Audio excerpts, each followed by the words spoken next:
Hello guys, welcome back. நான் உங்க VK. இந்த வீடியோல சேலரி அக்கௌண்ட் பத்தி தான் பார்க்க போறோம். உங்கள நிறைய பேர் ஆல்ரெடி சேலரி அக்கௌண்ட் வச்சிருப்பீங்க. சில பேர் இனிமே தான் சேலரி அக்கௌண்ட் ஓபன் பண்ணுவீங்க. அப்படிப்பட்ட சேலரி அக்கௌண்ட்டை ஓபன் பண்ணும்போது ஏகப்பட்ட பெனிஃபிட் இருக்கு அப்படின்னு சொல்லுவாங்க பேங்க் தரப்புல இருந்து.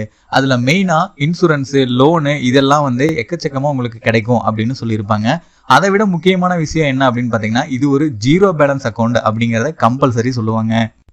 இங்க தான் ட்விஸ்டே இருக்கு. நார்மலா நம்ம ஓபன் பண்ற சேவிங்ஸ் அக்கௌண்ட்டுக்கு 1000 ரூபாயில இருந்து 10,000 ரூபாய் வரைக்கும் பேங்கை பொறுத்து மினிமம் பேலன்ஸ் மெயின்டைன் பண்ணணும் அப்படின்னு சொல்லுவாங்க. மெயின்டைன் பண்ணலைன்னா அதுக்கான சார்ஜஸும் போட்டுருவாங்க. பட் இந்த சேலரி அக்கௌண்ட்ல நீங்க 1 ரூபாய் கூட மெயின்டைன் பண்ணணும் அப்படிங்கிற தேவையே கிடையாது. அப்படி மெயின்டைன் பண்ணாம இருந்தாலும் எந்த சார்ஜஸும் பிடிக்க மாட்டாங்க. அப்புறம் எப்படிடா சேலரி அக்கௌண்ட் மூலியமா இந்த பேங்க்காரங்க சம்பாதிக்கிறாங்கன்னு பார்த்தா,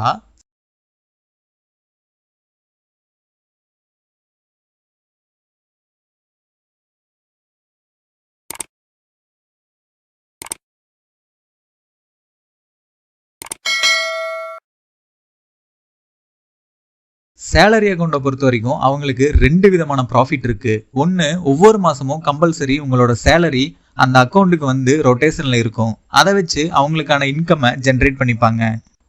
இது மூலியமா அவங்களோட ரெவன்யூக்கு ஒவ்வொரு மாசமும் எந்த தடையும் இல்லாம கம்பல்சரி அமௌண்ட் அக்கௌண்ட்ல வந்துடும்.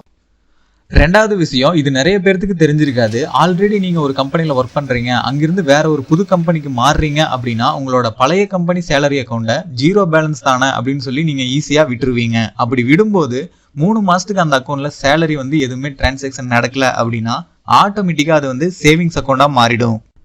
இப்படி சேவிங்ஸ் அக்கௌண்டா மாறும்போது ஆல்ரெடி சொன்ன மாதிரி சேவிங்ஸ் அக்கௌண்ட் அப்படின்னு எடுத்துக்கிட்டாவே மினிமம் பேலன்ஸ் கம்பல்சரி மெயின்டைன் பண்ணணும். ஸோ அந்த மினிமம் பேலன்ஸை நீங்க மெயின்டைன் பண்ணலாம் அப்படின்னு சொல்லி உங்களுக்கே தெரியாம உங்களுக்கு 3 மாசத்துக்கு அப்புறம் ஆட்டோமேட்டிக்கா ஃபைன் போட ஆரம்பிச்சிருவாங்க. இதுலயும் அவங்களுக்கு இன்கம் இருக்கு. அது எப்படி அப்படின்னு பாத்தீங்கன்னா, ஒரு லிமிட்டுக்கு மேல ஃபைன் அமௌண்ட் போகும்போது உங்களுக்கு கால் பண்ணி மினிமம் பேலன்ஸ் நீங்க மெயின்டைன் பண்ணலாம் அப்படின்னு சொல்லுவாங்க. அது மட்டும் இல்லாம இது வரைக்கும் எவ்வளவு ஃபைன் இருக்கு உங்களுக்கு அப்படிங்கறதையும் சொல்லுவாங்க. அந்த டைம்ல நீங்க சாக்கானா ஒரு பிரயோஜனமே கிடையாது. ஏன்னா அந்த டைம்ல உங்களோட அக்கௌண்ட்ல அமௌண்ட்டை கட்டி தான் ஆகணும். அப்படி கட்டும்போது அவங்க எவ்வளவு ஃபைன் போட்டாங்களோ அந்த அமௌண்ட்டை ஆட்டோமேட்டிக்கா டிடெக்ட் பண்ணிக்குவாங்க, அதாவது கழிச்சுக்குவாங்க. அது போக உங்களுக்கு மினிமம் பேலன்ஸ் எவ்வளவோ அதை நீங்க மெயின்டைன் பண்ணணும் அப்படின்னு சொல்லிடுவாங்க. அந்த அமௌண்ட்டையும் நீங்க போடுற மாதிரி இருக்கும். இதனால உங்களுக்கு தேவையில்லாத பணம் விரயம் தான் ஆகும். இந்த மாதிரி பிரச்சனை உங்களுக்கு வரக்கூடாது அப்படின்னா உங்களோட பழைய கம்பெனி சேலரி அக்கௌண்ட்டை இமீடியட்டா பேங்க் ரூல்ஸ் படி க்ளோஸ் பண்ணிடுங்க. அதை விட பெஸ்ட் அப்படின்னா நீங்க வேற ஒரு கம்பெனிக்கு மாறும்போதே உங்களுடைய பழைய கம்பெனி சேலரி அக்கௌண்ட்டை இமீடியட்டா க்ளோஸ் பண்றது ரொம்பவே நல்லது. இப்படி பண்றது மூலியமா உங்களுக்கு எதிர்பாராத சமயத்துல ஏற்படக்கூடிய வீண் விரைய செலவுல இருந்து ஈஸியா எஸ்கேப் ஆக முடியும். இந்த வீடியோ பாக்குற நீங்க சேலரி அக்கௌண்ட்டை பத்தி என்ன நினைக்கிறீங்க அப்படிங்கறத மறக்காம கமெண்ட் பாக்ஸ்ல கமெண்ட் பண்ணுங்க. அப்படியே உங்க ஃப்ரெண்ட்ஸ் அண்ட் ஃபேமிலிக்கும் இந்த வீடியோவை ஷேர் பண்ணுங்க. அவங்க சேலரி அக்கௌண்ட் வச்சிருந்தாங்க அப்படின்னா இந்த வீடியோ அவங்களுக்கு ரொம்பவே பயனுள்ளதா அமையட்டும்.